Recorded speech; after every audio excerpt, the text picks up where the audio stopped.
বিভিন্ন ক্যাম্পাসে শিক্ষার্থীরা আওয়াজ তুলেছে।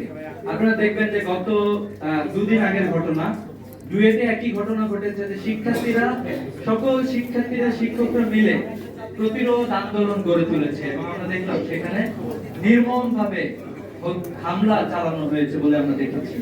তো আমরা আসলে বাংলাদেশে যে শিক্ষা ব্যবস্থা রয়েছে, এই শিক্ষা ব্যবস্থায় তো সরকারের কাছ থেকে আমাদের প্রত্যাশা অনেক বেশি ছিল। বর্তমানে যে শিক্ষা ব্যবস্থা আছে, সেই শিক্ষা ব্যবস্থা তো আমাদের জাতির মৌলিক কোন রিফ্লেকশন আমরা এখানে অনেক ক্ষেত্রে দেখি না। কারণ আমরা জানি যে এটা হচ্ছে এক্সটেনশন। ব্রিটিশরা যে শিক্ষা ব্যবস্থা তৈরি করেছিল, তাদের একটা লক্ষ্য উদ্দেশ্য ছিল। তাদের লক্ষ্য উদ্দেশ্য ছিল যে বাংলা ভাষাভাষীদের মধ্যে তারা তাদের দোভাষী তৈরি করবে। আমরা দেখলাম যে বাংলাদেশে 47 হয়েছে, নতুন দেশ পাইছিলাম, 71 নতুন দেশ পেয়েছি, কিন্তু এরপর আমরা দেখতে পাচ্ছি যে অতীতে যেই ব্রিটিশরা যে শিক্ষা ব্যবস্থা রেখে গিয়েছিল, ভঙ্গুর শিক্ষা ব্যবস্থা, এটাই জোড়াতালি দিয়ে এটাকে আমরা সামনের দিকে এগিয়ে নিয়ে যাচ্ছি। তো এই জায়গা থেকে আমরা মূলত যেটা চাই যে বাংলাদেশের শিক্ষা ব্যবস্থায় আমূল পরিবর্তন দরকার। আমাদের শিক্ষা ব্যবস্থা পুরোপুরি ব্যর্থ হয়েছে। আমাদের শিক্ষা ব্যবস্থা যদি বলি যে দুইটা উদ্দেশ্য জাতি হিসাবে আমরা চাই, এক নম্বর হচ্ছে একটা নীতি নৈতিকতা সম্পন্ন মানুষ তৈরি করা। যে জায়গায় আমরা দেখতে পাচ্ছি যে বাংলাদেশ দুর্নীতিতে বারবার সামনের দিকে দেশগুলোর মধ্যেই থাকে। এখানকার রাজনীতিবিদরা দুর্নীতিগ্রস্ত, এখানকার আমলারা দুর্নীতিগ্রস্ত, এখানকার ব্যবসায়ীরা সবাই দুর্নীতিগ্রস্ত। তো আমরা দেখলাম যে নীতি নৈতিকতা সম্পন্ন মানুষ তৈরি করতে আমাদের এই শিক্ষা ব্যবস্থা ব্যর্থ হয়েছে। আরেকটা বড় ব্যর্থতা, যে শিক্ষা ব্যবস্থা স্কিলড ম্যানপাওয়ার তৈরি করতে ব্যর্থ হয়েছে।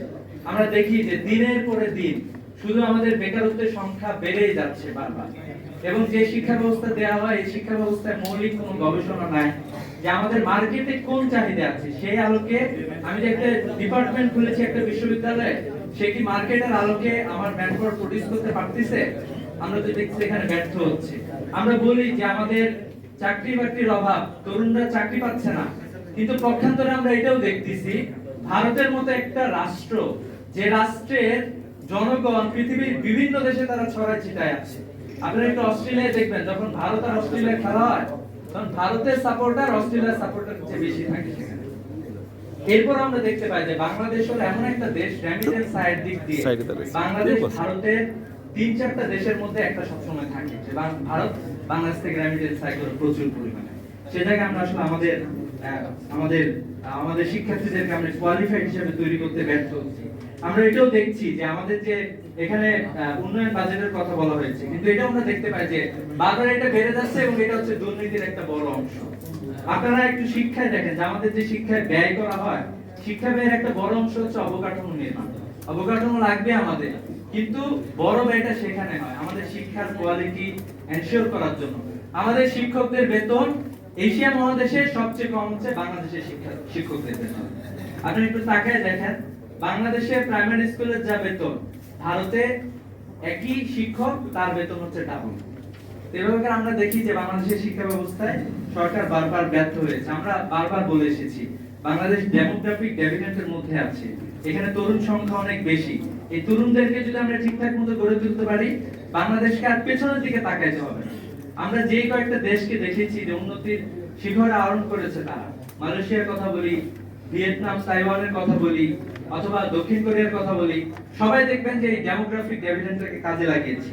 কিন্তু আমরা এটা তো দেখছি যে আমাদের সরকার বারবার ব্যর্থ হয়েছে। আমরা এটা আজকের এই সেমিনার থেকে আমরা দাবি জানাতে চাই। আমরা দেখেছি যে বিগত যে সরকার ছিল, এই সরকার ফ্যাসিস্ট যে সরকার ছিল, এই সরকার 28 লক্ষ কোটি টাকা বাংলাদেশ থেকে পাচার করেছে। তরুণরা এই সরকারকে বাংলাদেশ থেকে বিদায় করেছে, সেই সরকারকে।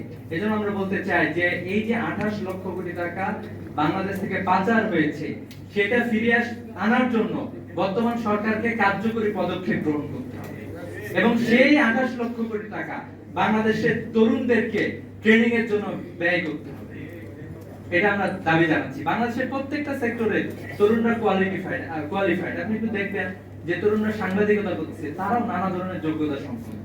যে তরুণটা বাংলাদেশের বিশ্ববিদ্যালয়গুলোতে পড়াশোনা করতেছে, বাংলাদেশ থেকে বাইরে গিয়ে তারা পিএইচডি ডিগ্রি অর্জন করতেছে এবং সেখানে তারা সবচেয়ে ভালো রেজাল্ট করতেছে, কিন্তু বাংলাদেশ